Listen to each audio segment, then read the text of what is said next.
In this video, guys, we are going to look at the 7-step trade selection process, keeping it broad, not looking into finer details here, but just a kind of overview to follow a flowchart system to make better trade decisions. Stay tuned.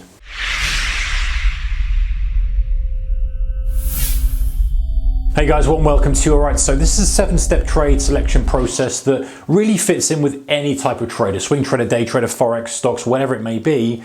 And it's just kind of keeping you aligned with your decisions, just short-term decisions for long-term gain.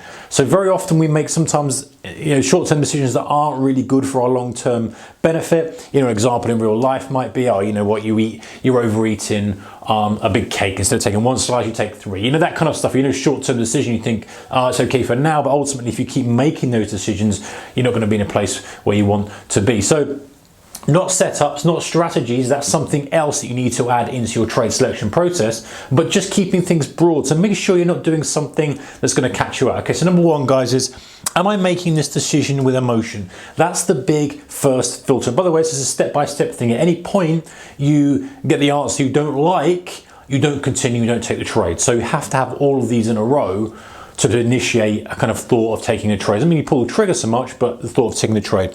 So making this decision with emotion, big thing, and just having this one thing, this one question, even if you think, the other 6 are rubbish, Mark, I'm not interested in those. Number 1 is where it's at, and that is great because that will save you money. There's not many things that you can say with a lot of substance behind trading because there's a lot of grey, there's a lot of black, it's not really black and white, and it depends how people kind of take the information, use it, and where they're using it and stuff. But definitely, if you're trading and you're thinking about taking a trade, just asking yourself, is emotion involved in this trade?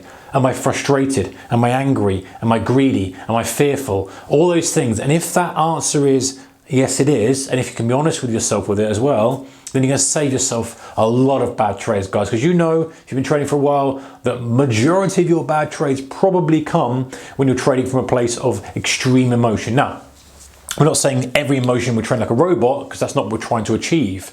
As humans, we want to use a little bit of emotion in our decision-making process, but it's the extreme emotions. Am I angry? Am I frustrated? All the ones we talked about. So asking yourself that big question first. And if the answer is no, I'm making it based on logics, my setups, etc., then fine, continue. But if it's you step back and out of yourself and go, yeah, you know what? You're probably revenge trading here. You're probably a little bit cheesed off that you didn't get that mass move. You're annoyed you've had 3 losers in a row. You're not happy with last week's performance or whatever it may be. Okay. Or then take a step back, reevaluate, etc. You get the idea. So that's a big initial filter. Then it's, can I express this trade safely? So what I mean by this is, okay, let's say you wanted to go long, but let's say there's earnings coming out tonight, then that might not be considered safe for you. Let's say you're wanting to buy USD JPY and there's an interest rate announcement coming. Is it safe to express it now or not? Is there a way of you doing it? Should you be trading an option? If you're an options trader, should you be trading whatever? So it's just thinking carefully about any hidden risk in the deal. Because again, most of the time, guys, that the odd loser that smacks you is when you haven't remembered that there's something key that could influence the move of that asset. Number 3 is, where does my stop need to be? Not where you want it to be. Everyone wants a tight stop. We all want to say, I want to stop as tight as possible because that makes a risk reward look really good, makes a trade look really good. But what does it need to be? An objective view. It really needs to be quite significantly under the last low because market's a little bit wicky. It's testing out ranges, and we've seen this before. I can't really have it too tight, and it's an objective view. And then you're going, right, well, okay, it really needs to be there. If I'm going to take this trade, it needs to be there. Now, we're not yet going into the process of, how does that fit in with my decision? But it's just first of all saying, where does the stop need to be? So if you had no objective on this trade at all, no opinion on this trade at all, and someone just said to you, where would you put your stop on this if you're going long or going short, and you had to say it, you'd say, well, it's got to be under that level. And that might be that it's too far. And that's the point, guys. You've got to objectively look at that because we want to default to a tight stop because it just makes sense. Well, I don't want to risk more than I need to. And so we always want to make it tighter than it is. And often that's the worst thing we can be doing. Okay, so then we look at number 4, which is, do the risk parameters fit into my plan? So then we start to go, okay, listen, the stop is got to be under that low.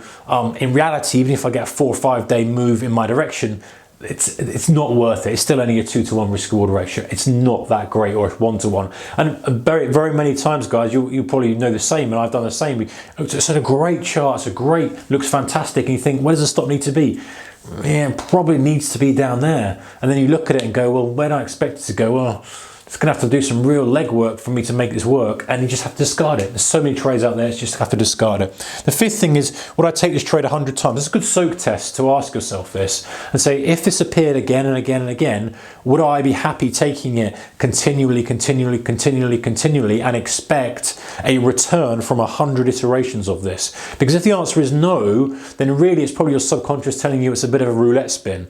You wouldn't take a roulette spin 100 times because you know that 100 times you're going to lose money because of the house edge. And even if it was no house edge, you didn't have that green zero, you know that it's just going to waste your time, because you're probably going to end up with what you started with, or you might go bust because you end up having a run of losers that wipes out your pot. So you know the score. And this is really saying, okay, is this something that I would take consistently and without question time and time again? Example could be, a nice setup that works for you. An example, the one where you wouldn't say would be, I think the earnings are going to be good on this stock, or I think that the Fed's going to do X, or I think that we're going to get a gap overnight, or I think something. If you took this constantly, you know that would just put it down to luck, and you don't want luck to play a factor in 100 risk events. You want it to play luck in one, because it will. There's a bit of luck in each individual trade, but over time, you want it to work out. So that's a good thing to ask yourself. Number 6, guys, do I have obvious and feasible price targets? Now, obvious means something like, okay, breaking through a prior high. If it's a breakout trade, I want to see it breaking through and continuing. Is it feasible for it to hit the target you say? Now, what am I feasible is, many people, like the stop issue, will want to have really high price targets, would love the price to move 500 pips, the currency to move 500 pips, would love the stock we're in to move 10%. But is that feasible? If it's a stock that's got a history of moving 1%, 2% per day and there's no real catalyst for it, what's the feasibility of it doing 10% tomorrow? Pretty low. Same with the currency pair. It's been sitting in an 80 pip range, give or take. The ATR's 80 pips for the last 50 days, and you're expecting a 300 pip move.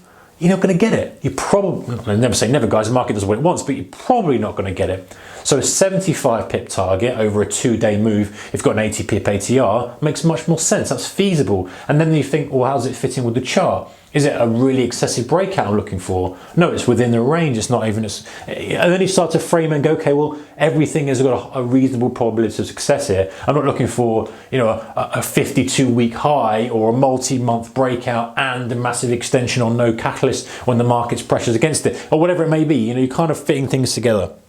The final thing, guys, number 7 is, does this trade align with my long-term trading goals? And what I mean by this is the final thing you ask yourself is say, hey, what sort of trader are you trying to become? If you're trying to become a trader that holds positions longer and is a swing trader, then if a trade comes up, you think, I'll just take a quick scalp. I'll just try and scalp a quick 20 pips out of this.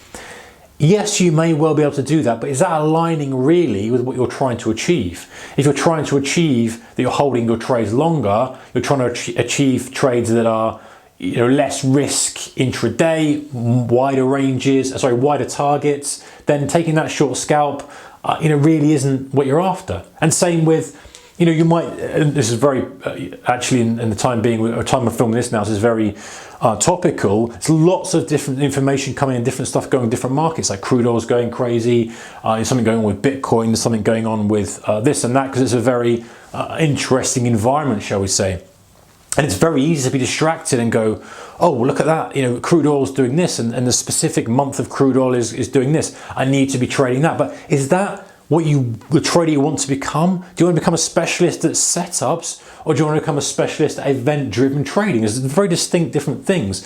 And very often, if we're getting distracted by other flashing light trades, yes, they may work, they may not, but it's not pushing us forward. It's maybe for short-term gain, but it's not pushing us forward to become a better trader on what we're trying to align to be. And same thing as we will flip on its head. If you want to be just a very, very short-term focused order flow scalper, then you're not going to be looking at a daily chart looking for a spread trade across a couple of commodities. Even though it might be something that catches your eye, again, is it aligned with my long-term trading goals? No, it's not. So ditch it and keep focused on what you're trying to do. So 7 things, guys. Add yours in the comment section below. If you've got more and you think, hey, I'd like to take some of these, maybe you want to remove some of these or add some in or refine it a bit. Let me know in the comment section below, your kind of process. And this is really the main reason to do this, guys, is to, keep us out of trades that are just not in our favor.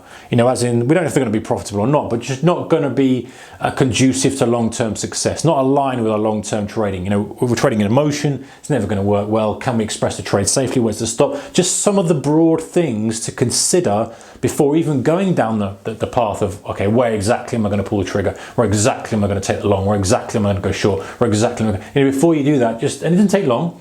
And it's worth spending the time to write down yours, even if that's 2 or 3, to write down yours. And the idea is to prevent you getting caught up in trades that really you shouldn't be trading. And it's handy, it's useful. So let me know in the comments in the comment section below, guys, any you'd like to add to that. And while you're down there, do check out our channel sponsor. There's a link to them in the description below. Take care. I'll see you in the next one. Bye-bye.